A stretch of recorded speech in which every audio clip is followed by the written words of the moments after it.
felt even better than I felt knowing I was gonna do. I felt like, if you'd have seen me that night, man, J. Cole, you need a therapist, gang. Yo, right here in the small box.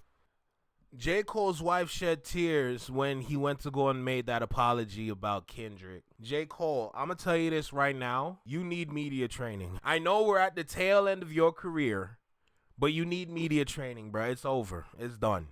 Because I don't think you understand the damage that you're doing to yourself. We literally just stopped talking about LaRussell because we done with him.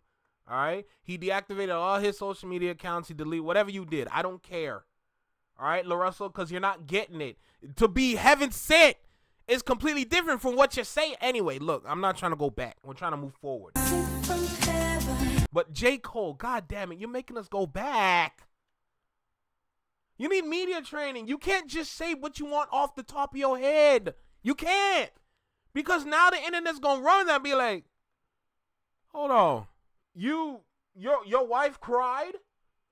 When you decided to make that apology about Kendrick because she knew the feeling that you had for him, then why'd you diss him? And then just the idea of J. Cole's wife crying off of Kendrick, the boogeyman strikes again. Like it's just getting weird now, bro. Like, you're not getting the damage you're doing to yourself based on the things and the lack of thought that you're putting into these conversations. You have to be mindful of the things you say. You are among the greatest right now.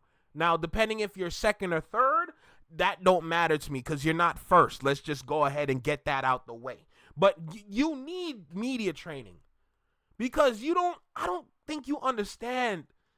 It's the little things that you say that the internet's going to pick up on and then start to roast you on Twitter, like what Glasses Malone did with that clip from the Rocky. When his wife is at the top of the stairs, talking about, oh, why you want to keep fighting and all that? You know what I'm saying? And Rocky's like, I'm a fighter.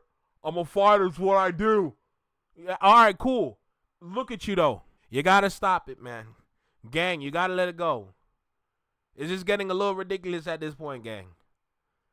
Like, I feel sorry for your fans because they're trying to defend you the best they can, and here you coming around the corner talking about, bro, I don't even like being on the streets, bro. I don't even like this car. Somebody get my Ferrari, you fraud.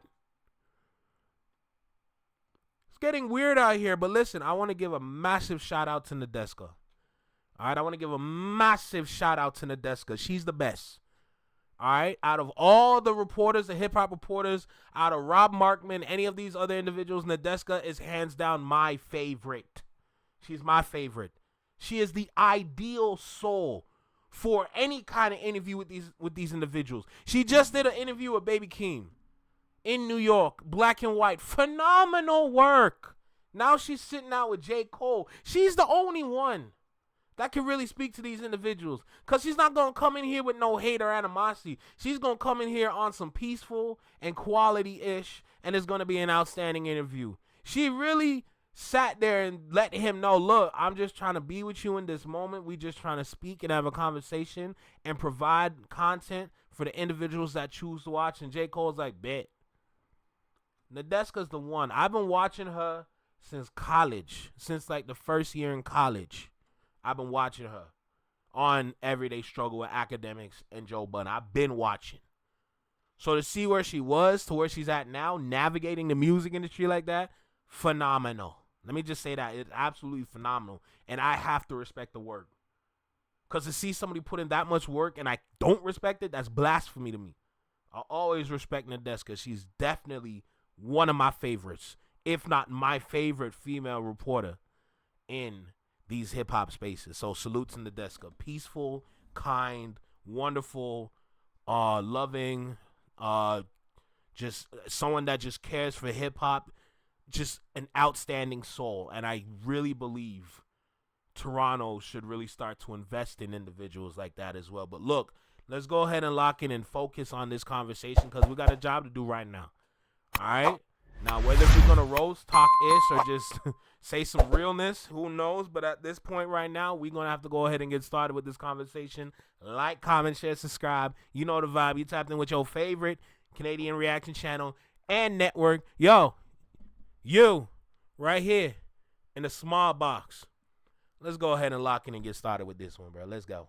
Damn. Before you made the We really on apology, Twitter. the 5 minutes, the 5 hours before, was it something that you had really thought of and planned? Or did you get on the stage and felt like, I need to do this? No, it hit me an hour before. Okay. But before that, I was stressing the fuck out but in the moment that the idea came to me, like via God, it's like, oh man, I lifted and I got light and I got excited. I got so excited because, you know, to tell you the 2 or 3 days before that, it was like, oh my, nah, this was terrible because I felt like I misrepresented myself. You know what I mean? It's like all of a sudden I'm giving life to division and to negative storylines or negative perceptions on somebody that I fuck with and got love for. You know what I mean? Somebody that I like care about. And it's like, oh shit. In my mind, of course, I mean, I could take you back. So why'd you do it? Why'd you do it? See, this is what I'm talking about with that one song when he was talking about, what was it 910 space or whatever his name is? Some area code baby head ad. Anyway, look. This is what I'm talking about, bruh. You had timing for him.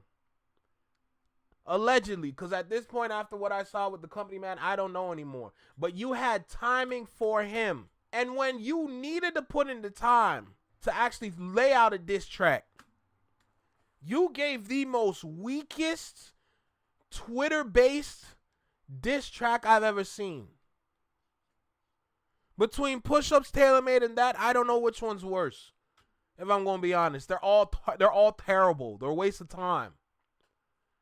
I'm sitting here, I'm being real. Bruh, it was weak.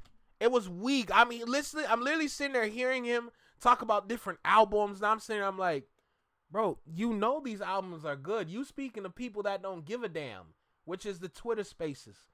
So why would I want to hop on board and say, oh, he dissed? No.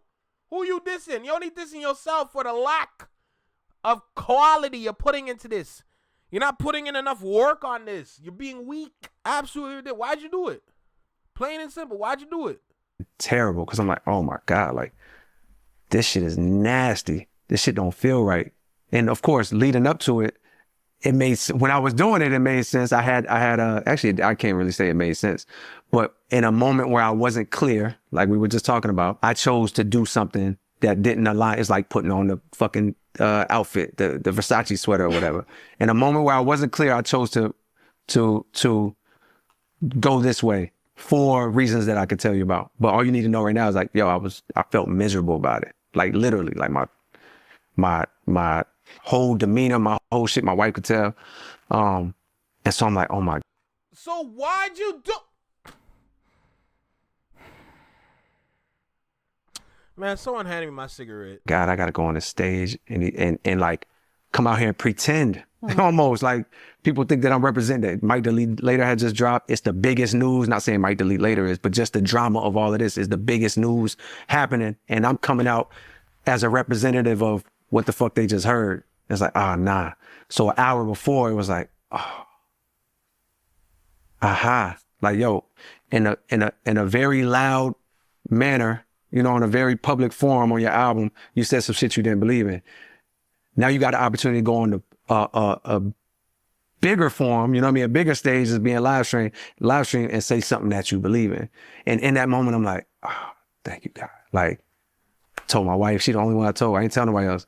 I was like, yo, this one I'm about to go do. She start crying because she know how I feel about him. You know what I mean? Like she knows, and she saw how it was weighing on me the 2-3 days before that. She could see in my whole energy, and she would even ask me, and I'm just like, yeah, I got a lot going on right now. Like, so when I go and do it, I felt even better than I felt knowing I was gonna do it. I felt like, if you'd have seen me that night, man, J. you need a therapist, gang. Gang, you need a therapist. That's literally all I'm hearing. Cause I feel like the limelight poisoned your mind. Being under the sun poisoned your mind. Cause you're conflicted. And you know what? We've witnessed the confliction throughout his career. From when he went to Gun Talk And then for a moment, he put the gun down. And then at one point, he picked up the gun again. Specifically under the, I think it was the second, was it the second Dreamville collab tape with Under the Sun? Because he was talking about shooting and hitting and all this kind of violence, like you back in your old bag again. Like, J. Cole fans at one point loved you for the fact that you didn't need to talk gun talk. You use your skill set to rap around the violence, but still be violent. And there's talent in that. Not a lot of people can do that. But you done picked up the gun again. I remember I was around for these conversations. I talked to a lot of J. Cole fans back then in the moment. They loved the fact that he didn't need to have that gun talk. That was the key to people liking J. Cole over a lot of the rappers around in that time. So you're conflicted. Throughout your career, you're conflicted. Bouncing back and forth, thinking you're this, thinking you're that. Now you're here. I'm hearing this apology, but then I heard you drop the song with Mike Will Made It, and then you're shooting again.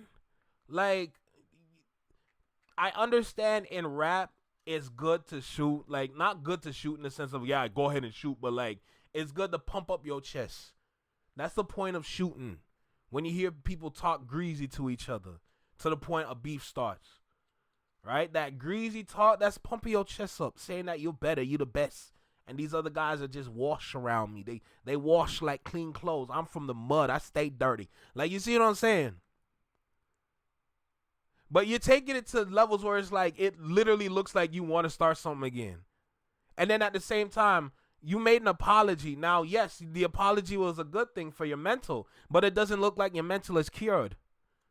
That's literally what I'm witnessing. See, I'm trying to make sure we navigate down this route so I have everybody understand. All I'm saying is you need a therapist. You are conflicted. You are jumping back and forth from side to side, thinking you're this and that, and we're noticing the patterns. That's simply all we're saying. It's going to be me and a multitude of other creators out there saying the same thing. We see the pattern now. Same thing with LaRussell. Like, you literally got words confused, and you're thinking this and that, and it's not the case, and you refuse to apologize. Hey, J. Cole, I have a good question. What about Port Antonio? I would have lost the bro. What about that? Huh? What about Port Antonio? Because even though you had this whole interview with Nadeska, eternal shout-outs to Nadeska. But, gang, what about Port Antonio? You can't let that one go. This is ridiculous, man. You know, the demeanor of everybody around me. I was just gonna say. Oh, like, damn, nigga, like my man Barry from since the 80s, you know, he Earth Gang, signed Earth Gang, and yeah. He'll always keep it real with you. 100%, that's my nigga. Like, but he just sitting there like, he like, you a good dude, man. But he's almost disgusted about it. Like, he's almost hurt about it. And if you would have saw me, I'm just like, bro, like, I feel amazing because now the world knows how I really actually feel. But this is what is mind blowing to me, right? The reaction that everybody had, and we'll talk more like later, especially now. Eternal shout outs again to Nadeska. She my favorite, man. There's no ifs, ands, or buts no more. But god damn it, J. Cole, bro. You can't, gang, you can't. You need media training, you need therapy, and you just need to, if you really want to talk, you have to choose your words wisely. We're noticing that right now in the rap game. Like, if you're noticing, it's not just LaRussell, it's not just J. Cole. There is numerous amounts of artists, rappers out there not choosing their words wisely. And it's the repercussions are showing from the lack of vocabulary you're using. You see what I'm saying? You need media training. Media training you can't escape it no more. No ifs, ands, or buts. You need that. Period. And that's what we're witnessing right now. So at this point, if we're going to talk about one, we might as well talk about the other. You still got love for these dudes. I respect this. Let me go ahead and say that first. I respect that you have genuine love, allegedly, because I wasn't born yesterday. But you have genuine love for Drake and Kendrick. That's cool.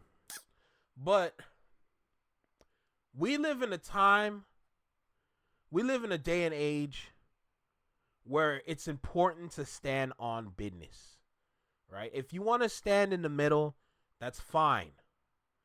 But as soon as you start to flip-flop, we got questions for you. That's the thing. The reason why it doesn't look good on J. Cole when he flip-flops is because he's leaning to one side heavy and he's leaning to another side heavy. And now he's stuck in the middle like a broken grandfather clock. That's literally what we're witnessing with J. Cole. That's why a lot of us has a disdain for J. Cole. So let's go ahead and hear this one as well. But it's the type of stuff that like I think about. I mean, is that still on your mind now with the fall off? Like out this big three? It's like you've had your relationships with Kendrick and Drake stretch back years. Mm-hmm. You know what I mean? I don't know what it is it's like with you guys now. I mean, first of all, those is dudes that I admire these dudes. I got genuine love for these dudes. Like, I hate to see the world shit on. Drake is gonna call you some sort of pussy in one of his songs, I guarantee it. In fact, he's already done that. So what do you do with that information then? You know Drake is gonna say it.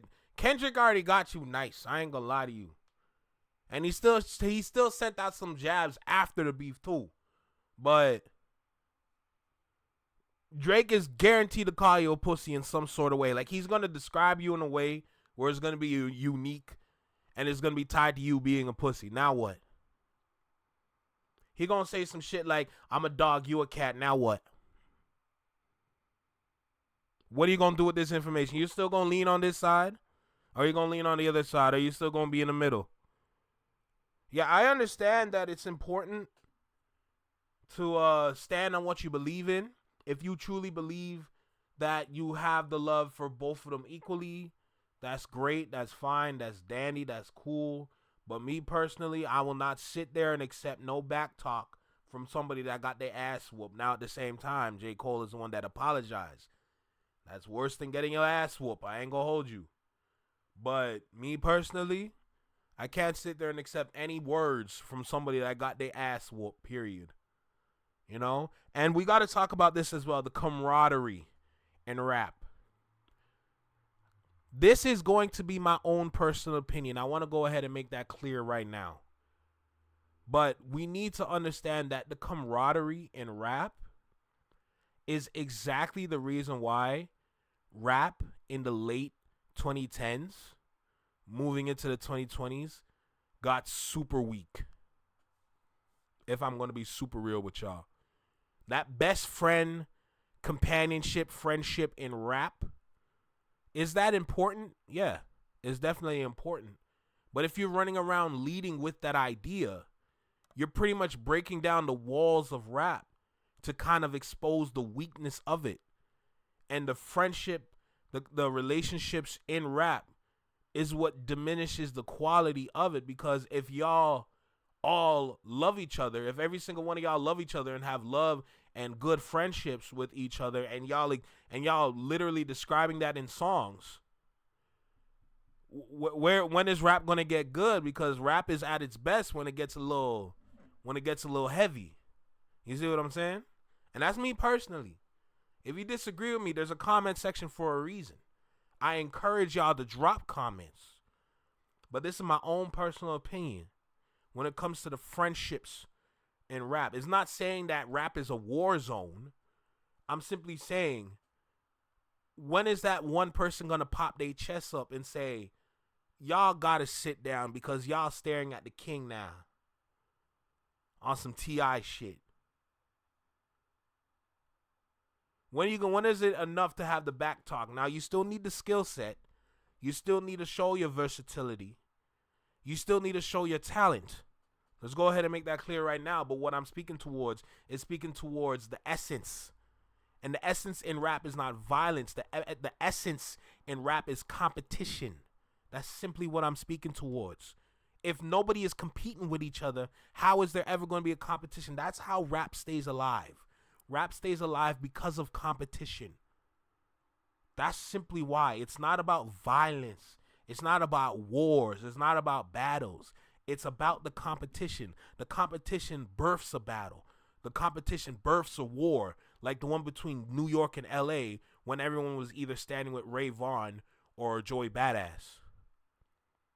Multitude of rappers stepped out. Multitude of songs. Diss tracks. All over the place. All like sending out missiles. Bullets. Like a real war zone on some endgame shit between two different regions. And how did it end, by the way? Peace. There was a winner that was chosen. There was definitely conversations. We had the post-battle conversations on some TSN, ESPN type shit. And it was peace, and we moved on. That's how rap works. Rap doesn't end with lawsuits. That's not how rap works. This is competition. If y'all are competitive and y'all are grown men, you don't need to pick up a toolie. You don't need to get somebody stabbed up. You don't need violence in competition. Because in real sportsmanship, unlike J. Cole with his apology, you can take it on the chin. You can take a loss and still be cool with each other. Because that's the real point to rap, is the competition. All of this, friendship, all this rah-rah shit, I don't care. I don't care. I want competition. That's what I desire. The friendships is for behind the scenes. It's not supposed to be in the foreground. It's supposed to be in the background.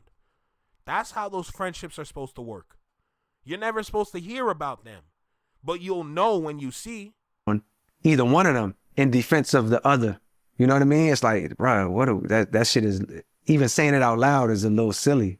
Well, at the end of the day, I'm glad you made the decision that was right for you. Appreciate it. You know what I mean? That like you feel good and you could sleep well at night, and then you make an album that you love and you're proud of and has so many dope full circle moments, like Erykah Badu being on The Villas when you sampled her on Too Deep for the intro. Like, that's a moment. Yeah. You know, even at the end of Forest Hills Drive, you going on your little rant about sampling. I'm gonna take you all to the Supreme Court.